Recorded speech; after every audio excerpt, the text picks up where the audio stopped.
Muito obrigado, gente. Good morning. It's great to see you all here. First of all, another big hand of applause for Fabio Sena.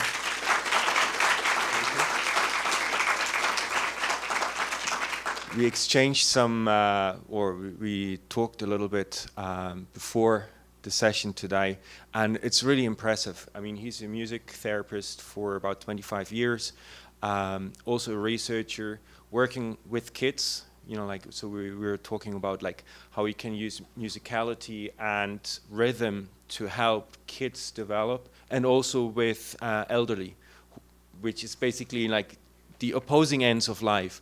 One, learning how to use your brain to do all these amazing things, and then at the end of your life, how you can keep all your functionalities and recover some of the functionalities sometimes through music and movement.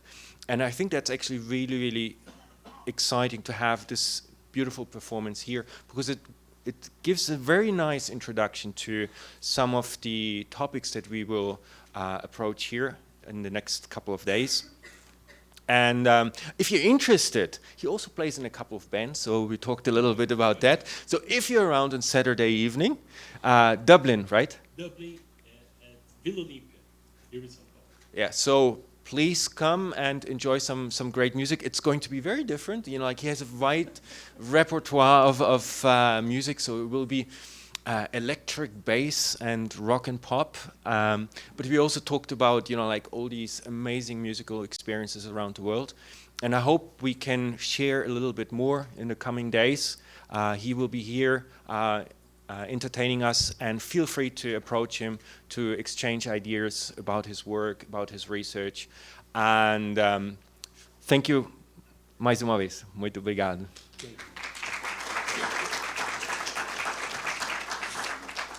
Ótimo dia para você, pessoal.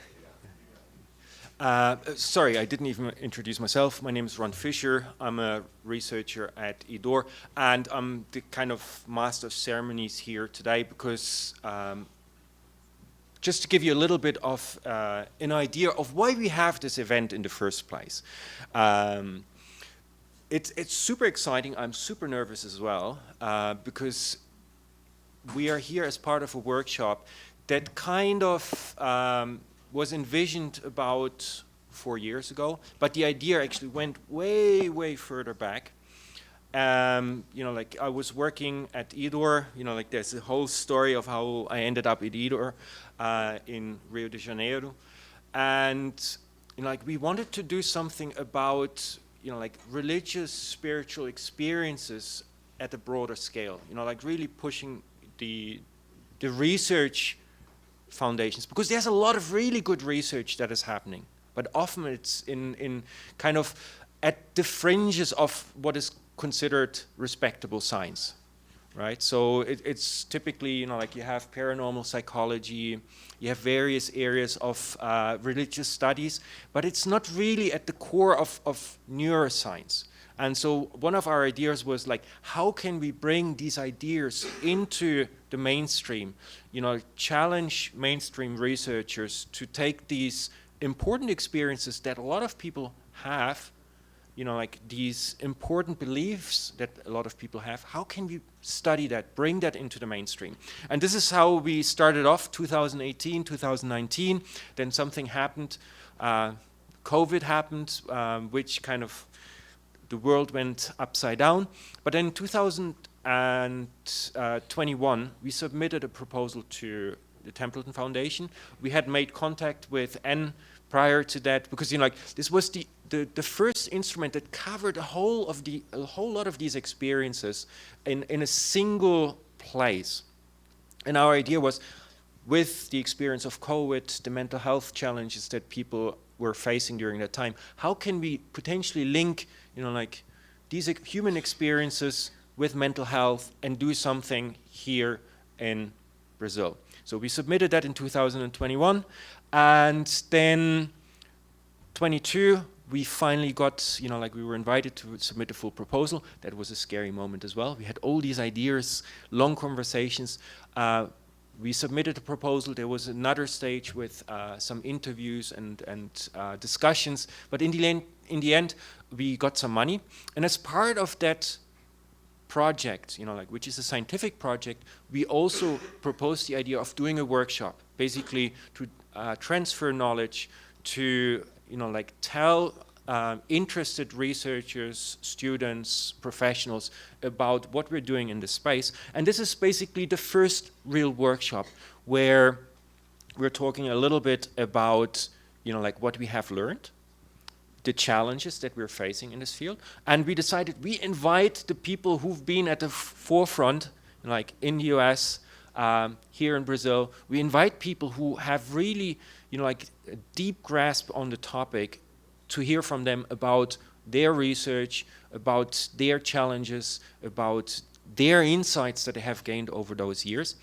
And I hope this will be the first of many. But before I, talk a little bit more about the next couple of days and also give you a little bit more about what we have done so far, first of all, I want to actually invite Jorge Moll, who is basically, he is the brain. So imagine, nothing here would be happening without Chito. He was the co-founder of IDOR, the Institute for Research in Education. He is the head behind the Pioneer Science Initiative, which he will talk a little bit more about in a second. He is an amazing researcher with publications in some of the top journals, PNAS, Science, Nature, you name it. And so now I have to read a little bit because we met in 2014, I believe, and it was a very funny encounter because I was on holiday in Rio, and Patricia, one of the PhD students, said there's this guy you have to meet. And I basically sent an email back in the days and said could I meet you? And he said yeah, what do you do? I do stuff on values. Yeah, just come and we have a chat. Bring a PowerPoint presentation. So basically, on my holidays, we met. It was, I think, a Tuesday afternoon. I went there. So we talked for 3 or 4 hours. I went through my first 10 slides on my PowerPoint. He said why don't you come back tomorrow? And I went the next day, and that was the starting point of our interaction and discussion. Basically, he's deeply interested in a lot of things. So he got his PhD in medicine from the Federal University of Rio, and also residency in neurology at the Federal University. Then PhD at the University of São Paulo, specialized in, well, now I'm going to tell you the stuff from the website, but Chito, you will already see on Saturday, he talks about quantum physics, time, and so on and so on. So very wide interests. So he got a postdoctoral degree in cognitive neuroscience, linked with NINDS and NIH in the US. He works in the areas of moral cognition, values, transcendental emotions, positive emotions, negative emotions, prosocial behavior.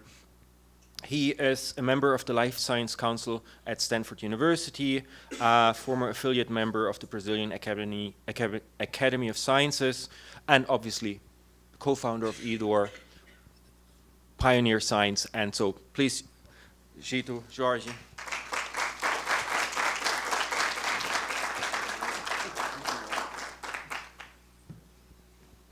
Well, thanks, Ron. So first of all, science must be fun, right? So the things that Ron was telling us, we all work, motivation is fundamental. That's one of the things that I'll briefly address on this new initiative. But that's a spirit of science. It has to come from deep, right? To do good science. That's what we believe in. And Ron was saying when we met, and it was a perfect click. Ron is an incredible researcher, and he's a shaker. He shakes everything in the institution. This Larry, and it's fantastic. That's what we all aim at, to shake the basis of things and interpret things in new ways. And I remember like a little anecdote, and Runner was already with us in Rio, and I think it was 2018 or 19. We went to Hocus Pocus, it's our base, our beer base, where we have our beer meetings. And we drank all the beers there.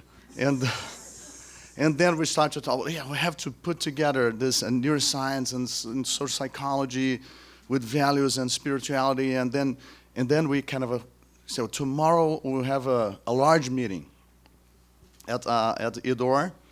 And it's like 20 people, psychologists, neurologists, and we started the meeting. We're all in a big hangover. It was like our heads were like, and that was the start of this kind of an initiative. Let's put all these things together in a mixer and see what comes out the other. And then start to structure how this initiative would look like. And it's been an incredible process. And I think this workshop, as Ron mentioned, I mean, there's so many achievements there. How to, just how to put the interest, to align interests, and to think about the frontiers, and then to submit a proposal, and then to get in touch with Anne, Alia, and all these pieces together. We sometimes forget, as time goes by, we forget how much work and intellectual investment, emotions that go in on putting new things together. It's so easy to get distracted and keep doing the same thing. That's the easy way. So I think this is a crowning of, so one of the crowns, the workshops is very important, very symbolic for us, and I think we're going to learn a lot during these days. So it's for me now to just to give a little bit of the background of the institution and the initiative, and I hope to be brief. Can you hear me? Okay. Okay. So first, the IDOR Institute was founded 14 years ago. So Fernanda and I, my wife, she's also a researcher, and we were doing our postdocs at the NIH and 2004 to 2007, and then we were invited to come back to Brazil and start something new, which would be a private nonprofit institute. And it took us 3 years to conceive that, with the support of IDOR, the hospital company. And it's been a fascinating time. We started that really from scratch, and today, like 14 years later, we have 3 major centers, one in Rio, where we started, one here in São Paulo, where we are now, and one in Salvador, Bahia. And also other small centers of representations in different states of Brazil, where mainly clinical research happens, right? There's a lot of clinical research going on, and there's this kind of fundamental, crazy research that we do as well. And all goes hand in hand. Okay, so in terms of education, we started our PhD program. We started actually top-down. We started, let's do state-of-art research. Then we started to find amazing people like Ron to start new areas in the institute. And then we went down, like, okay, let's start our PhD program. And then going down in terms of complexity, medical residency, and we have like 400 residents in different areas, for example. And then a graduate program in a few areas. We're now trying to start our medical school. There's a lot of bureaucracy around that, but hopefully we will succeed. Psychology, and a number of other ones. Okay, so, and to support creative young talent, that's the most important thing. The IDOR network is today the largest private hospital network in Latin America. Lots of, 74 hospitals or something like that. It gives us an amazing opportunity actually to start research programs with clinical data. This is an institutional presentation. It tells the numbers, so let's go through it. It will be easier than me speaking.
Just gives a perspective of the number. So a few years ago, we extended this initiative into what we call the Pioneer Science, Expanding the Frontiers of Knowledge. It's basically another funding mechanism, internal funding mechanism, to promote frontier science. And then this workshop symbolizes this in a way. So, yeah, the manifesto for Pioneer Science.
Sorry that we had an English version, but I think we came with the Portuguese, so but you get the spirit.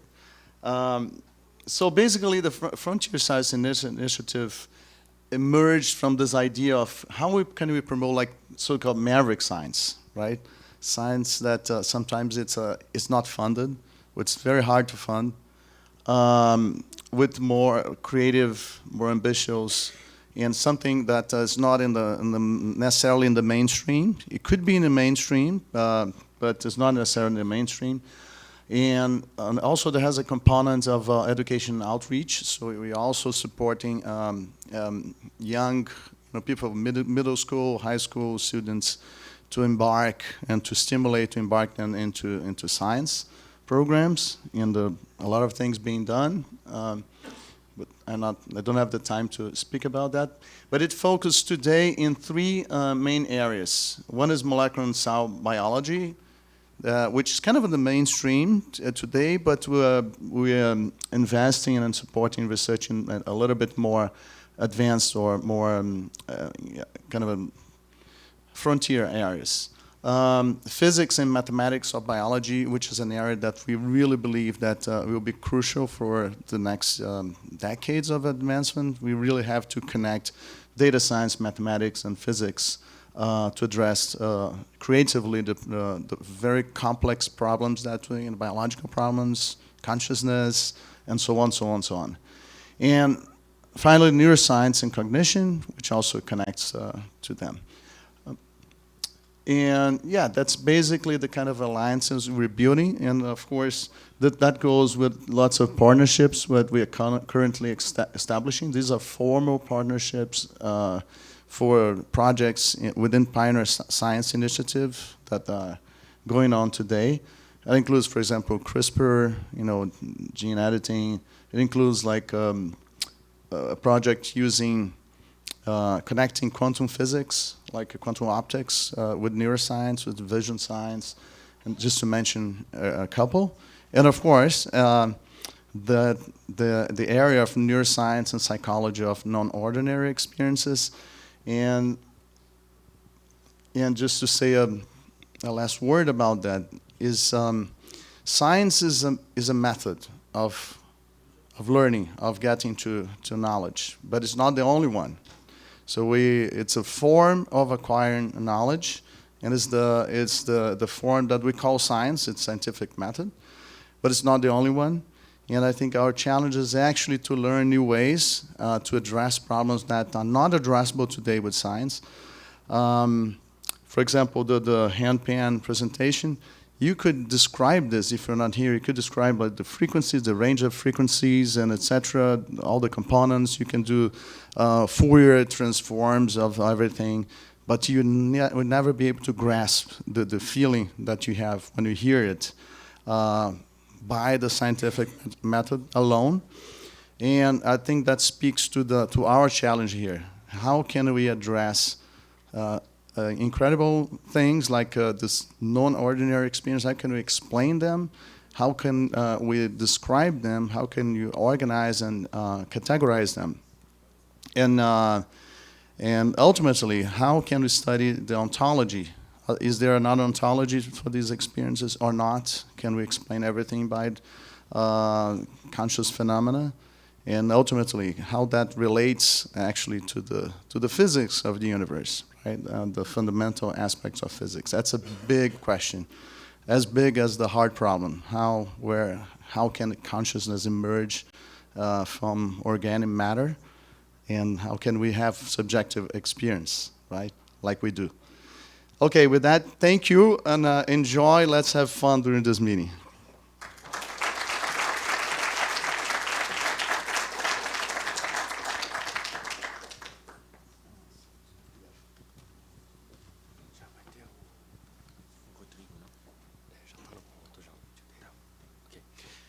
Fantastic, folks. Alexander, vai ter uma mudança rapidinho aqui. You may wonder what happens with your money that you paid for this event. As part of the philanthropic side of the event, I mean, the Institute, the John Templeton Foundation, and the Science Pioneer Initiative is pretty much organizing the event. And so the money that you paid for your inscriptions goes to a philanthropic institute. And I'm just going to present to you Rodrigo Bresan, and we'll invite him in now, because he is the founder of this institute that is receiving the money, and he will explain a little bit more about it in a second. He's a psychiatrist with a PhD from King's College London, associate professor at Unifesp and King's College London, and the author of several books, including Mental Health in Schools, What Educators Need to Know. So he received the Legislative Merit Medal, which is the highest honor of the Brazilian Chamber of Deputies, for his work in mental health education in public schools, and for all his efforts in combating basically stigma. And there's a lot of stigma here in Brazil around mental health issues. He's a research coordinator at the National Institute for Developmental Psychiatry and the coordinator of the project Projeto Conexão, Minds of the Future. He has published over 100 scientific publications in the field of childhood and adolescence, and he was the founder of Ame Sua Mente, which was created to explore the possibilities of promoting mental health within a school environment, while also contributing scientific and technical knowledge to educate and raise awareness in Brazilian society on the subject. The Institute is a civil society organization that develops projects based on scientific research, focusing on mental health promotion, stigma reduction, prevention, and management of disorders, with educators as the primary social actors in these interventions. And it's with great pleasure, please welcome and explain a bit more about your initiative. Thank you so much.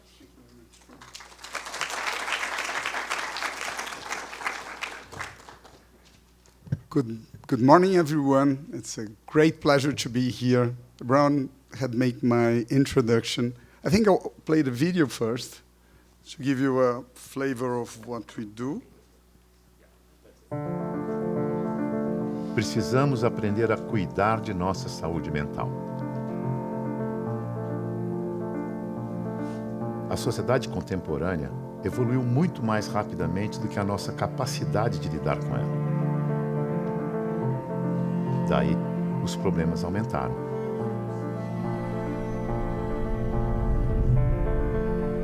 Por isso, precisamos ficar íntimos da ideia de transtorno mental, para tratá-lo com naturalidade, sem estigmatizar. Ansiedade, depressão, bipolaridade. 1 em cada 4 pessoas vai desenvolver um quadro de transtorno ao longo da vida. 50% dos quadros surgem antes dos 14 anos. E o preconceito e a estigma atrasam até 10 anos a busca por ajuda. Quanto mais cedo a identificação da possibilidade de transtorno, maior a chance de prevenção. Precisamos trazer a saúde mental para a agenda das escolas, formar e preparar educadores para cuidar da saúde mental dos alunos, trazer o tema para o café da manhã das famílias e para as conversas nas rodas de amigos. Uma nova cultura de saúde mental começa com cada um de nós. Preste atenção em você, em sua família, seus amigos. Olhe para o lado. Essa é a mensagem. Ame sua mente e cuide dela como algo vivo, sensível, delicado e preciosíssimo para você se realizar como indivíduo. Esse é um dos grandes desafios de nossa época e é urgente, porque todos nós viveremos muito melhor numa sociedade que ama sua mente.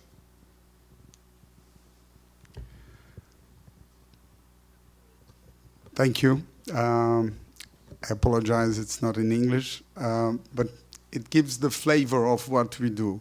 I'm a neuroscientist, published over 300, 400 papers. I think it's big fun. We do a lot of it. Gito is one of the players that we collaborate.